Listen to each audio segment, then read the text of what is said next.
ഇന്ന് വൈകിട്ട് 8 മണിയോടുകൂടിയാണ് ഈ തമിഴ് മാധ്യമങ്ങൾ ഈ വാർത്ത റിപ്പോർട്ട് ചെയ്തത്. അവരുടെ ഫസ്റ്റ് ട്വീറ്റ് ഇങ്ങനെയായിരുന്നു. അതായത് കരൂരിലെ വേലുച്ചാവിപ്പുറത്താണ് ഈ വിജയുടെ പരിപാടി നടക്കുന്നത്. വേലുച്ചാവിപ്പുറത്ത് ഈ അപകടമുണ്ടാകുന്നു. വിജയ് വന്നു. അവിടെ തിക്കിലും തിരക്കിലും പെട്ട് നിരവധി പേർ കുഴഞ്ഞു വീഴുന്നു എന്നുള്ള റിപ്പോർട്ടാണ് ആദ്യം ലഭിക്കുന്നത്. അതിനുശേഷം ഈ കുഴഞ്ഞു വീണ ആളുകളെ ആശുപത്രിയിലേക്ക് കൊണ്ടുവന്നു.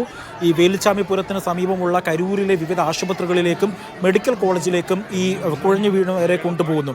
ഇതാണ് പ്രാഥമികമായി ആദ്യം ലഭിക്കുന്ന വിവരം. പിന്നീട് ഇതൊരു വലിയ അപകടമാണെന്നും നിരവധി പേർ മരണപ്പെട്ടിട്ടുണ്ടെന്നും നിരവധി പേർക്ക് ഈ പരിപാടിയിലിടയിൽ അവർക്ക് ശ്വസിക്കാൻ പോലും ശ്വാസം എടുക്കാൻ പോലും പറ്റാത്ത സാഹചര്യത്തിലുള്ള തിക്കും തിരക്കും അവിടെ വരുന്നു എന്ന തരത്തിലുള്ള റിപ്പോർട്ടുകളുണ്ടായി. ഇവിടെ പ്രധാനമായും എടുത്തു പറയേണ്ടത് വിജയ് ഈ സ്ഥലത്തേക്ക്, അതായത് ഈ വേലുച്ചാമിപുരത്തേക്ക് എത്തുന്നത് ബസ്, നമുക്കറിയാം വിജയുടെ യാത്ര എന്ന് പറയുന്നത് ബസ്സിലാണ്, തുറന്ന വാഹനത്തിലാണ് അദ്ദേഹം യാത്ര ചെയ്തത്. അപ്പോൾ ഇദ്ദേഹത്തെ കാണാനും കേൾക്കാനും ഈ ആളുകൾ കൂടിയിരുന്നത് റോഡിലാണ്. ഈ സ്റ്റേഡിയമോ ഗ്രൗണ്ടോ ഇങ്ങനെയുള്ള സ്ഥലങ്ങളിൽ ഒന്നുമല്ലായിരുന്നു, റോഡിലായിരുന്നു ആളുകൾ കൂടിയിരിക്കുന്നത്. റോഡിലേക്ക് ആളുകൾ കൂടിയപ്പോൾ എന്താണ് സംഭവിച്ചത്? അവിടെ ചെറിയൊരു ഗ്രാമമാണ്. ആ തിക്കിലും ആ തിരക്കും സ്വാഭാവികമായും അവിടെ ഉണ്ടാകും. ഒട്ടനവധി കെട്ടിടങ്ങളും മറ്റു കാര്യങ്ങളുമൊക്കെ ഉള്ളതാണ്. ആളുകൾക്ക് ഒന്ന് ചലിക്കാൻ പോലും കഴിയാത്ത സാഹചര്യമാണ് ഈ സ്ഥലം എന്ന് പറയുന്നത്, ഈ വേലുച്ചാമിപുരം എന്ന് പറയുന്നത്.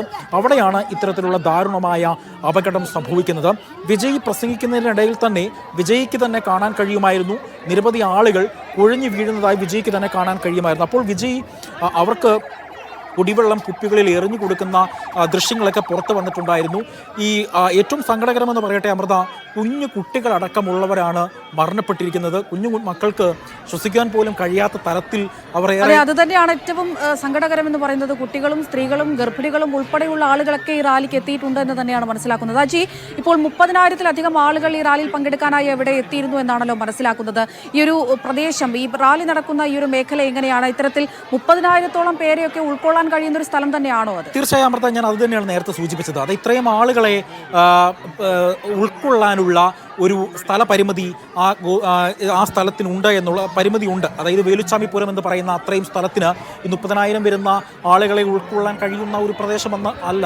അതൊരു തീർച്ചയായും ഒരു ഗ്രാമപ്രദേശമാണ്. കരൂർ എന്ന് പറയുന്നത് നമുക്കറിയാം തമിഴ്നാട്ടിൽപ്പെട്ട പ്രധാനപ്പെട്ട ടൗണുകളിൽപ്പെട്ട ഒന്ന് തന്നെയാണ് കരൂർ. അതിനടുത്തുള്ള ഒരു ചെറിയ ഗ്രാമമാണ് ഈ വേലുച്ചാമിപുരം എന്ന് പറയുന്നത്. അത്രത്തോളം വലിയ ടൗൺ പ്രദേശമായിട്ടുള്ള സ്ഥലങ്ങളൊന്നുമല്ല. അവിടെയും ഇത്രയും ആളുകളൊക്കെ ഉൾക്കൊള്ളിക്കാൻ കഴിയുന്ന തരത്തിലുള്ള ഒരു കോമ്പൗണ്ട് അല്ലെങ്കിൽ ഒരു ഗ്രൗണ്ട് അങ്ങനെയുള്ള സംവിധാനങ്ങളൊന്നുമില്ല. അവിടെയാണ് വിജയ് എത്തിയത്. അവിടെയാണ് ഈ തിക്കിലും തിരക്കിലും പെട്ട് ഈ മരണമുണ്ടാകുന്നത് എന്നുള്ളതാണ് ഏറ്റവും ഞെട്ടിക്കുന്ന ഒരു വസ്തുത. നിരവധി പേർ ഇപ്പോഴും ഗുരുതരാവസ്ഥയിൽ ആശുപത്രിയിലുണ്ട്. മറ്റൊന്ന് അമൃത, ഈ തമിഴ്നാട് മുഖ്യമന്ത്രി സ്റ്റാലിൻ്റെ ഒരു ട്വീറ്റ് പ്രധാനമായും വന്നിരിക്കുന്നത് എന്ന് പറയുന്നത് 31 പേർ മരിച്ചതായി അദ്ദേഹത്തിൻ്റെ വിവരങ്ങൾ നൽകുന്നുണ്ട്. ഈ കുട്ടികൾ ഉൾപ്പെടെയുള്ളവരാണ് കുഴിഞ്ഞു വീണതായും റിപ്പോർട്ടുകളുണ്ട്.